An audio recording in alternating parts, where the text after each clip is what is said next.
Welcome back to the English Nook, everyone. I'm Maya. And I'm Ethan. It is a pleasure to have you back with us as we dive into another installment of our C1 Advanced series. Today, we are turning our analytical lens toward a structural shift in our daily lives. Something that shapes how we experience community, handle stress, and navigate our relationships. We are dissecting the psychological concept of the third place. This is a brilliant concept, originally coined by urban sociologists. The theory states that for a human being to experience a balanced, fulfilled daily life, they require three distinct physical spaces. Your first place is your home, your private sanctuary. Your second place is your workplace or university, where you are productive. And your third place is the anchor of your social life. It's the local coffee shop, the neighborhood bookstore, the public park, or the community center. It is a neutral ground where you can gather, converse, and linger without the pressure of productivity or domestic duties.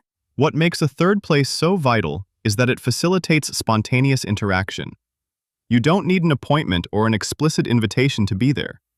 You simply show up, bump into regulars, and engage in casual, low-stakes socialization. It is a fundamental buffer against urban isolation. But here is the crisis of modern daily life, Ethan. Over the last decade, third places have been rapidly disappearing. Due to rising costs, urban design flaws, and our collective transition into digital environments, we have systematically eroded these physical community hubs. Absolutely.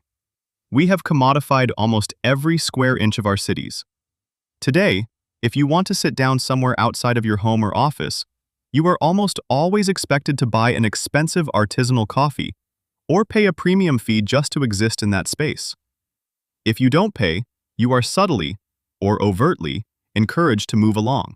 Move along. Another excellent phrasing for our C1 list. It means to be forced to leave a public area. And because we are constantly told to move along, millions of people now commute exclusively between their first place and their second place. Our daily existence has become completely digitized and insular. And the psychological fallout is immense. We are living through an epidemic of chronic loneliness, yet we blame ourselves instead of looking at our physical surroundings.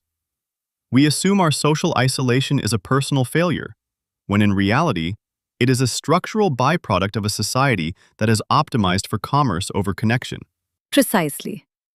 And as we map out this shift today, we'll also be looking at how this structural loneliness alters our communication styles, making us more anxious when we actually do interact in person. As always, we will conclude today's advanced discussion with the word tour, where we will synthesize 5 premium C1 vocabulary choices used throughout our conversation, so you can seamlessly integrate them into your own active repertoire. If you are ready to elevate your linguistic precision while analyzing the architecture of modern life, please click that like mechanism and ensure you are subscribed to the Nook. All right, Maya, let's peel back the layers. If the physical third place is dead, can the digital world, like Discord servers or online communities, genuinely replace that human need? Or are we just comforting ourselves with an illusion? That is the multi-million-dollar question, Ethan. Let's look at the psychological friction of moving our daily socialization entirely online. So, Maya, before the break, you raised a fascinating question about whether digital environments can truly replace our physical community hubs. If you look at the daily routines of most advanced professionals or students today, they spend hours in Discord servers, group chats, or Slack channels. But psychologically, these spaces lack something vital: sensory presence. Exactly, Ethan. In a physical third place, like a bustling neighborhood cafe, your brain is absorbing a massive amount of nonverbal data. You hear the ambient clinking of cups, you observe people's posture, you catch micro-expressions, and you share a collective physical reality. Digital spaces entirely strip away that sensory data, leaving us with text on a screen or a compressed voice channel. Which creates a hidden psychological strain. When you communicate purely online, your brain has to work twice as hard to fill in the emotional blanks. But there is another major loss in modern daily life, and that is the collapse of what sociologists call weak ties. Weak ties is a brilliant term. These aren't your best friends or your family members. Weak ties are the familiar strangers in your daily routine. The barista who knows your coffee order, the regular at the gym you nod hello to, or the bookstore owner who recommends a novel. And research shows that these low-stakes, casual connections are incredibly important for our mental health. They give us a sense of belonging. They prove to us that we are part of a wider, welcoming community. When we lose our third places, we completely wipe out these spontaneous daily interactions. Every social encounter becomes something you have to explicitly schedule. It becomes transactional, doesn't it? You no longer just bump into people.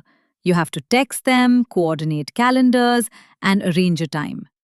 That introduces a layer of social friction that causes many busy adults to simply give up and stay isolated at home. Our daily social muscles are effectively losing their tone because we aren't using them naturally. It really changes the texture of daily life.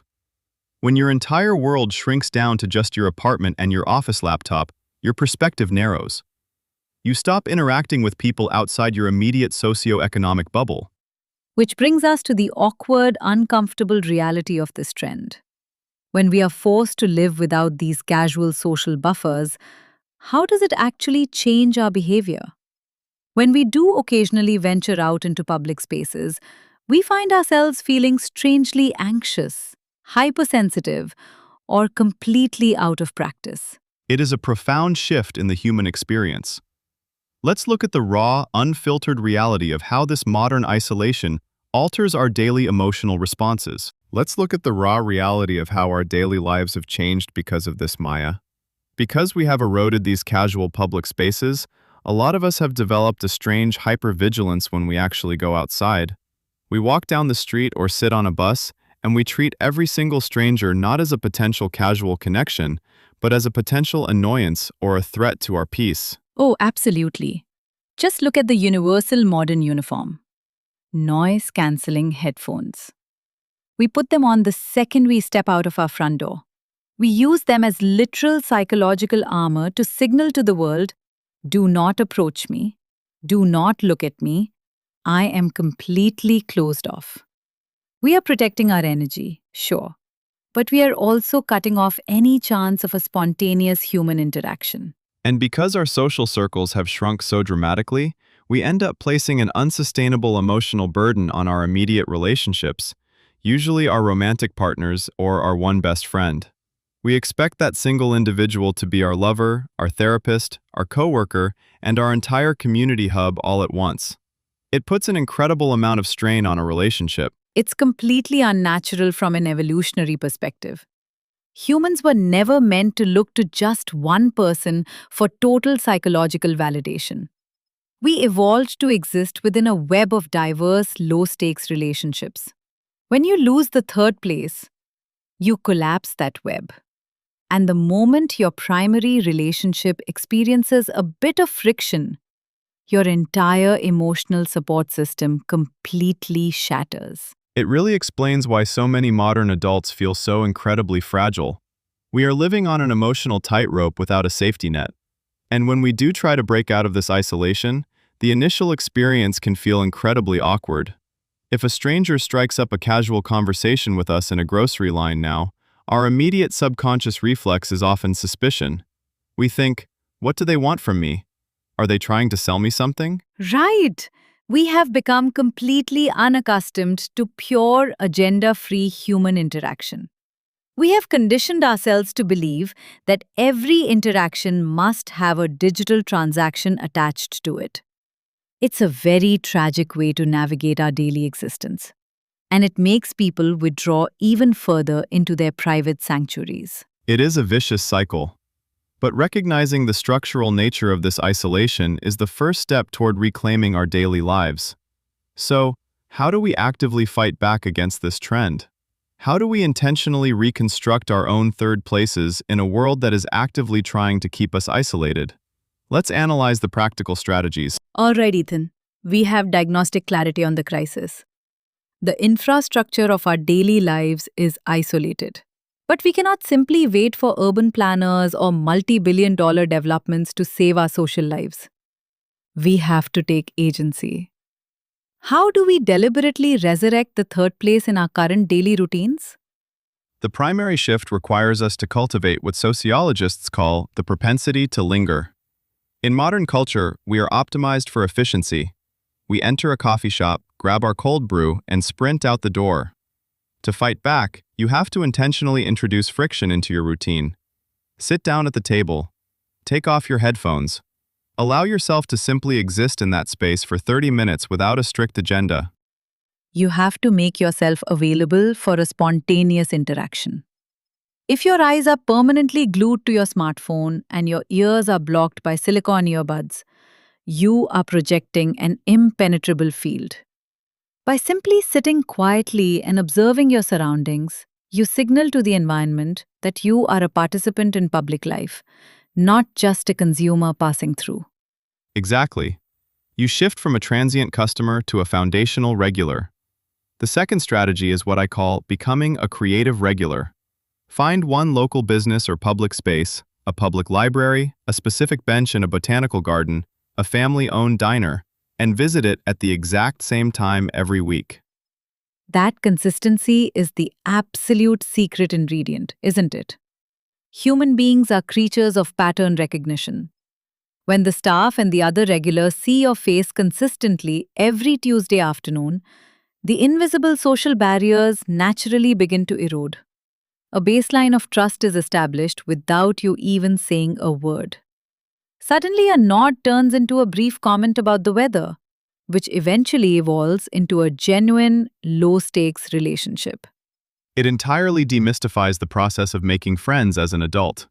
You don't need to force awkward networking events. You just need to allow geography and consistency to do the heavy lifting for you. It's about reclaiming your right to the public sphere, rather than letting your life be reduced to a purely digital existence. Beautifully put, Ethan. When we protect these tiny physical anchors in our daily lives, we aren't just saving our own mental health. We are actively keeping the fabric of our communities alive. Your presence in a third place is a quiet act of social rebellion. It really is. It changes the entire flavor of your day-to-day experience. Now that we have mapped out the sociology and the real-world solutions for our daily lives, let's pivot straight into the word tour to solidify the advanced vocabulary we use today, so you can use it effortlessly in your next conversation. And that brings us to the final chapter of today's session, the word tour. Today we unpacked the hidden architecture of our daily social lives. Let's isolate 5 premium C1 advanced expressions from our discussion that will bring immediate precision to your spoken English. These terms are absolutely indispensable for analyzing modern lifestyle trends, social changes, and human behavior. Let's dissect them. Our first concept is a noun phrase, the third place.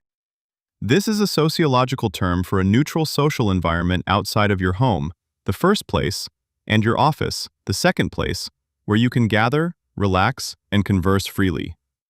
For example, finding a quiet local bookstore provided her with the perfect third place to unwind after a stressful day at work. Word number 2 is the adjective, spontaneous. Describing events or actions that happen naturally, suddenly, and without being planned, forced, or organized in advance. For example, the most memorable part of our trip was a spontaneous conversation we had with an elderly local artist in a town square. Word number 3 is the verb to erode. This means to gradually wear away, weaken, or destroy something, such as trust, values, or community spaces, over a period of time. For example, the lack of public funding has systematically eroded the city's parks and community centers. Our fourth item is a phrasal verb, to move along. A formal or firm instruction to leave a public place or to keep walking so that an area does not become crowded or blocked. For example, the security guard politely asked the teenagers who were loitering outside the shopping center to move along. And finally, word number 5 is the adjective, subconscious. Relating to desires, habits, or mental processes that exist and affect your behavior without you being actively aware of them. For example, she realized that putting on her headphones was a subconscious way to avoid talking to people on the train. A truly elegant set of vocabulary to help you articulate the nuances of modern society. Now, before we conclude, we are inviting our advanced cohort to engage with us directly. Your challenge today is incredibly straightforward. Scan our vocabulary list, select one word or phrase, whether it's third place, spontaneous, or erode, and craft just one original sentence using it in the comments below. That's it. Just a single sentence to transform passive knowledge into an active skill. Maya and I will be personally auditing the comment section to review your prose and offer feedback. If this discussion added value to your advanced listening journey and helped you look at your daily routine through a sharper lens, please activate the like mechanism and subscribe to the channel. Your interaction directly sustains the Nook. Thank you for your intellectual curiosity, your focus, and your time today. Take off the headphones once in a while. Protect your third places. And we will see you back at the Nook for our next advanced analysis. Take care of yourselves. Goodbye.